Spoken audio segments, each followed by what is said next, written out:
Hey, Mama. Hey, baby. How you doing tonight? Doing fine. How are you? I'm great because today is Friday. Listen, we're going to get right into it. Let's see. Everybody knows by now that you're 102, and the end of next month, you'll be 103. So tonight, we thought we'd jump on and talk about your school years. You're going to school when you did.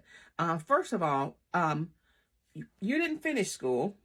That looks so pretty on you. You didn't finish school. What grade did you go to? The 7th grade. Okay, 7th grade. Okay. And when school would start at the beginning of the year, were you and your brothers and sisters able to go?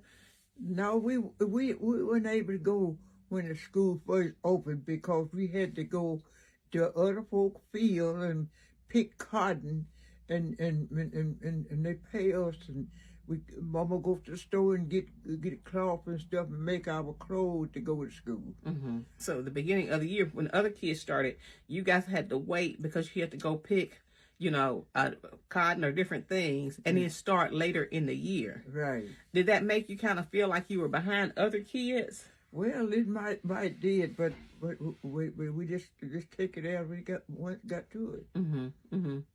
Now, I remember you telling stories that in the winter, what was it like to go to school, and how far? First of all, how far was the school from your house? It was about 2 miles and a half what we had to walk.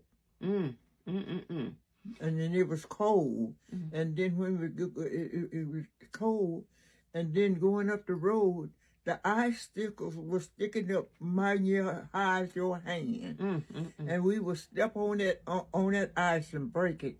And we run, try to, keep warm and everything. And one lady, Josephine, she stayed down there by the railroad.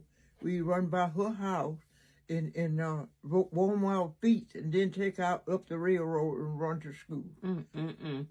I mean, thank God that there was a place that you could stop in, make about halfway and get warm, and then start back on your way. And speaking about getting warm, did y'all have a wood heater at y'all school? How did they keep the school warm? We had a wood heater at the school. And we be hustling around that heater, trying to get warm and everything. It really was bad, but we had to go. And so the wood heater at the school, did the school teacher or the boys keep that stocked with wood? Well, they had coal, and they put the coal in the heater and everything. But it was kind of rough. Kind of rough.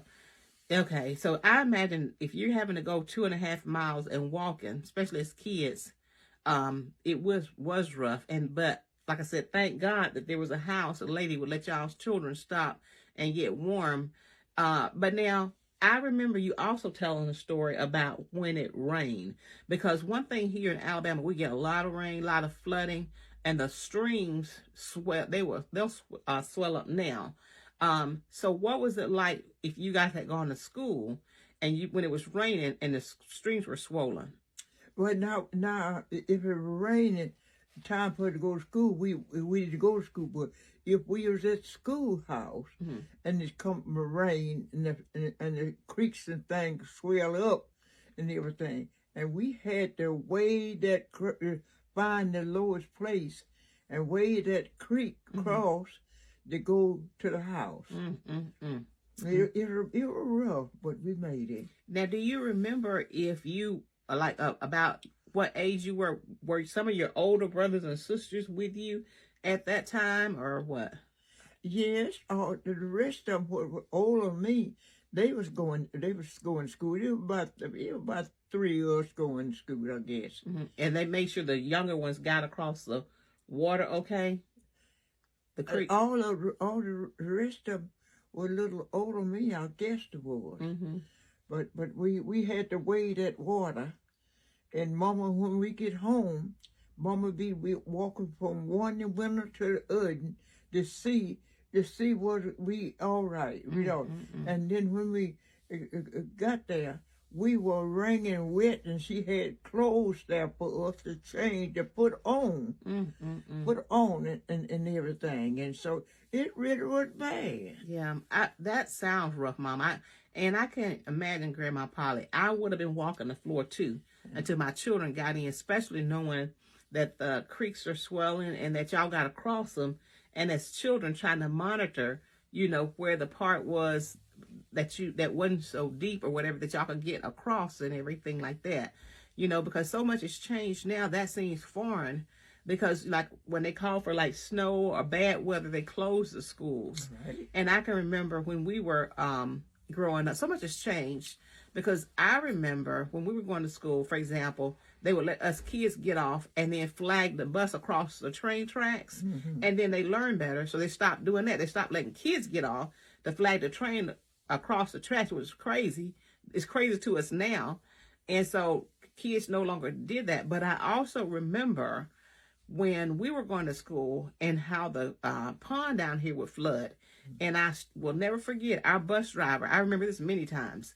Her coming through that flooded water. And that probably was the only time us kids on that school bus was completely quiet because we're scared to death.